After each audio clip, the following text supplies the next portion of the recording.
What kind of cookies do you want to make, dear? Living at home with Mom, it has its advantages. Chocolate chip cookies with Reese's peanut butter chips. For instance, always having a sous chef. Here's your recipe. Tony Furman loves to play chef. Teaspoon of vanilla. He's never been one, but he's had many, many other jobs. A hospital, as a dishwasher. None too complicated. 2 years, and then I went to school and I worked at the zoo. But None lasting too long. I loved the jobs, I just couldn't stay at them. Right, right. Because none could be a career for a 24-year-old with special needs. The joints and the muscles do not communicate consistently with the brain. Mom and son. And you sprayed the guy. I didn't spray the guy. Back and forth. We make it work. Go ahead and turn it on, kid. Too. Tony has a perspective on his living arrangements. It's financial. It's a lot of it. Until he can make his own living. Having a consistent job would allow me to be able to keep up with myself and go explore places. And it looks like Tony's on the verge of having a career with beer. He's an amazing worker, he really is. It's the result of a booming industry creating new jobs. And employing my son. Craft brewery is huge in Colorado. Do like 2 or 3 and we can kind of watch, okay? And those jobs could be perfect for people with special needs. It's not something you would normally see paired together, but in my mind, it makes perfect sense. Special education teacher Tiffany Fixter saw the need. It is heartbreaking. Yeah, it's really frustrating. So she decided to turn a disability into a brewability. There's nothing like it in the country or in the world. Drop it down. Teaching the brewing process from start to finish. How to brew and how to can and even how to serve in the tap room. Nice. It's good. This population is great at detail-oriented tasks. Brewability Lab in East Denver can employ about 8 people with special needs, age 21 and up, They go through an assessment to make sure that they're able to do the work. with the hope that they'll find a long-standing career here or anywhere. And all those skills are transferable. So if they find themselves wanting to work in a restaurant or something else, you know, we welcome that. We just want them to be happy. Happy. But I see your ID, you look too young. That's a great word to describe how Tony feels about his job, It turned into the best thing I've ever experienced. even if he won't be imbibing in his creations. He does not like beer. No, But he does like what brewability has done for him. I am the kind of person who has to be around people, and I get that from brewing beer. We just finished these up and I think we'll be good. He's also getting a chance at one of the things he wants most, independence. If animals can be that independent when they're a little baby, I think by the time I'm 24, I should be able to do it too. He just needs the means. That's all. Just the means. Cap it. Good. We're done. With photojournalist Chris Shalene, TaRhonda Thomas, 9 News.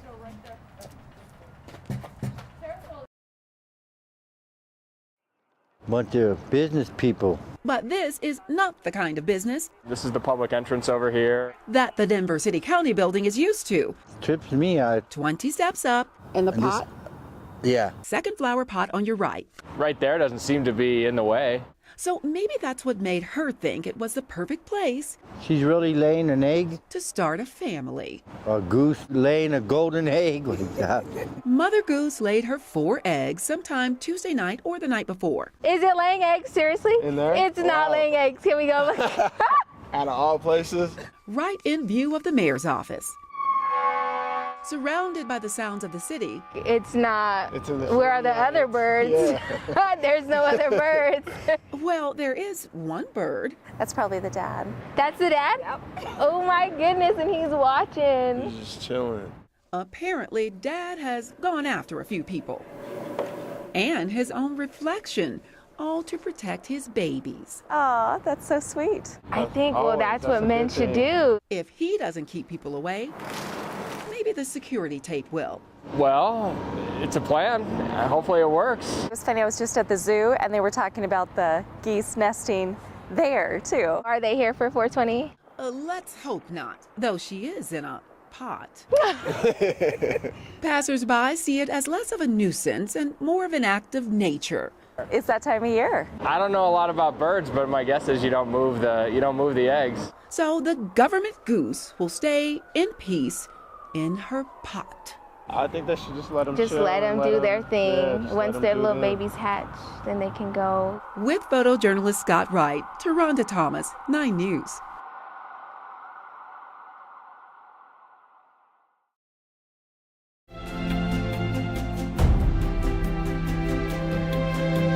It's rich in flavor, but also rich in history, soul food. And at places like Corfay's Cafe here, you'll find those recipes go hand in hand with stories. We met one person here in Denver who knows those stories better than anybody else.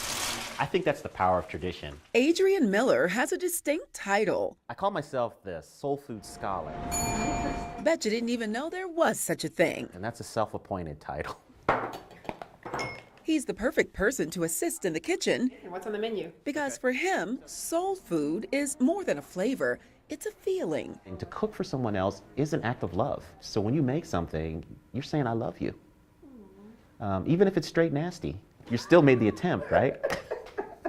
But he says that's not actually where the name soul food came from. But the earliest iteration of soul and food, like the joining of those words, is actually in Shakespeare's first play, The Two Gentlemen of Verona. And Julia says to Lucetta, "Oh, knowest thou not that his looks are my soul's food?" Wow, it does smell so good. Embarking on a quest to understand everything about the cuisine, Adrian became well-fed So I did this national soul food tour. and well-read. I read about 500 cookbooks. I read about 3,000 interviews of former slaves. But slavery is not the sole origin of soul food. It's a fusion cuisine. It's West Africa, it's Western Europe, and it's also the Americas. Because we learned a lot from the indigenous people who were already here. I mean, cornbread, for example. Everything we know about cornmeal and cornbread came from Native Americans. Adrian has written an entire book dedicated to the stories and recipes. This is my mother's recipe. Yeah? If you actually look at the roots of soul food, it's actually quite healthy. Especially the greens. And I'm going to give you a greens test. Collard green. Yes! A lighter version with turkey is his recipe. Oh, and about those soul food recipes. I cannot tell you how many people would not give me their recipes. Sometimes because there may not be a recipe. So for the longest time, slaves were not allowed to read or write. The way African Americans kind of flipped that is they created a pride on being able to cook without looking at a recipe. I'm a very giving brother, so I share all of my recipes. But by the way, he's not a professional chef. He actually worked in the White House. I worked on something called the Initiative for One America. Now he researches the power of food to unify. Because when you come to the table and share a meal with someone, you know, something magic happens. And it's amazing how something like a peach cobbler can connect the present to the past. So cobbler is a part of soul food because it harkens back to slavery days. I love a lot of crust. That's my favorite thing about The edge of the crust, like in the corner. Oh, the corner piece? Mm-hmm. Mm-hmm. Nice. Yet another lesson from the scholar with soul. So I just hope that people give soul food a lot more love. With photojournalist Byron Reed, TaRhonda Thomas, 9 News.